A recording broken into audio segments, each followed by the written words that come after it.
I'm here in London as the G20 gets start to begin their summit. On Wall Street, stocks on track to finish the month of March with its best monthly gain today in nearly 20 years. But will this bode well for April and the rest of the year? Joining me now to talk more about that and get his view on the markets, where he's putting his money to work, Jim Rogers. We welcome back our friend to the program, author, investor, and chairman of Rogers Holdings, joining me today from Zurich. Jim, always nice to have you on the program. Welcome.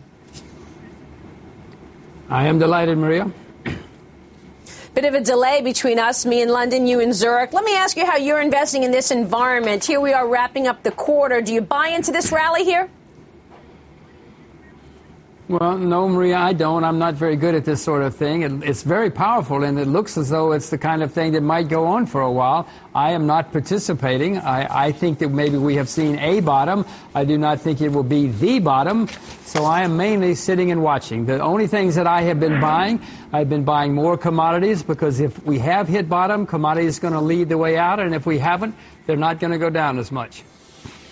Yeah, you told me the last time we spoke that those bankers with the Ferraris need to be trading those cars in for tractors and agriculture machines. You still buying agriculture? Yes. No, I've been buying agricultural products. If you look at what's happened since the November, December, commodities have done the best. I mean, they are up. Some of them are up 20 or 25 or 30% since then. And yes, the only place I know, Maria, where the fundamentals are getting better continues to be commodities. Many farmers cannot get loans for fertilizer. Nobody's going to open a mine, so the supply of all commodities continues to go down.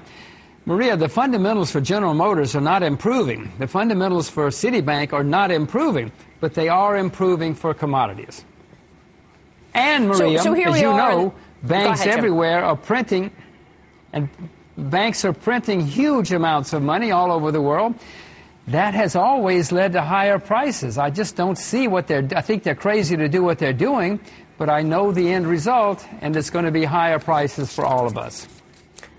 So here we are on the eve of the G20, President Obama arriving in London in a couple of hours here. You've seen how the Obama administration has handled GM. Was it the right move? And what do you think should be done with the financials? Are you comfortable with how the administration has handled things so far?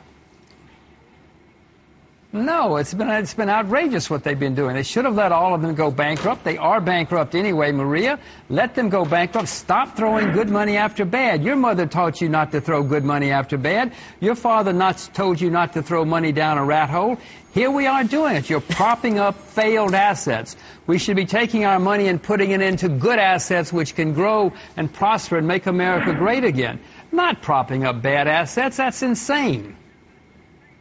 Well, I mean, what about the idea that there's systemic risk? I mean, when you look at the financials, you know, that's one of the reasons that they didn't let AIG completely, you know, go down, because of systemic risk. When you look at the situation at GM, they, you know, were afraid to allow it to go bankrupt because they thought that would mean an enormous amount of job cuts on an already very, very tenuous and fragile economy. Maria, we've had automobile companies and airlines and retailers and everything going bankrupt, investment banks going bankrupt for hundreds of years. We still have cars, we still have planes, we still have shops. I mean, what do you expect them to say? AIG, of course, says that to panic Washington. And so Washington gives them more money, and they get to keep their Lamborghinis and they get to keep their houses. That's not the way the system is supposed to work. 300 million Americans, Maria, are having to prop up a few guys so they can keep their Lamborghinis. It's outrageous economics, and it is outrageous morality. Not that politicians care about morality. So what do you think comes out of this G20 summit? Nothing. I mean, maybe they're going to put together a page or two saying everything is fine. What they should do, Maria, is they should all go down to the bar, have a beer, leave the rest of us alone. You tell them, I'll pay for the beer if they'll go downstairs and leave the rest of us alone. I mean, some of them say, the Americans and the English say, let's spend everybody's money. The rest of them say, no, we can't afford to do it. They're not going to come to any kind of they're going to say everything is bad and everything is going to get better. And that's all they're going to say. Well, Europe certainly has been slowing, and a lot of people worry that the UK is actually in worse shape than the U.S. You are there living now in Asia, and that's where the money is these days. Where around the world would you be putting money? Putting commodities and agriculture aside in terms of assets, what about geographies? Are there any areas out there around the world that you believe have either bottomed or are poised to show some pretty good opportunities? Well, the only stocks that I have bought in the past year have been in China. I bought China in October and November. I'm not buying China now. China has huge reserves for a rainy day. Well, now it's a rainy day, and they're starting to spend some of it. Singapore, the same way. And they seem to be spending the money on intelligent things. They're building for the future to make themselves more competitive down the road. Unfortunately, Maria, we in America are spending our money on make-work kind of projects. I mean, this again is not going to do any good. It's going to leave America much deeper in debt with many more problems. So anyway, Asia is the place that Asia and commodities are where I've been putting money.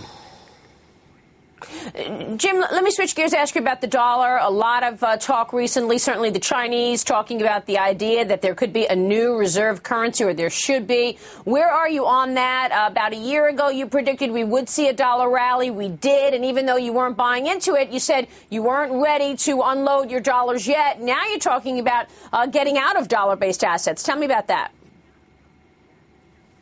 Well, I do plan to get out of my dollars. I still haven't yet, Maria, but everybody in the world now realizes that the U.S. dollar is a terribly flawed currency.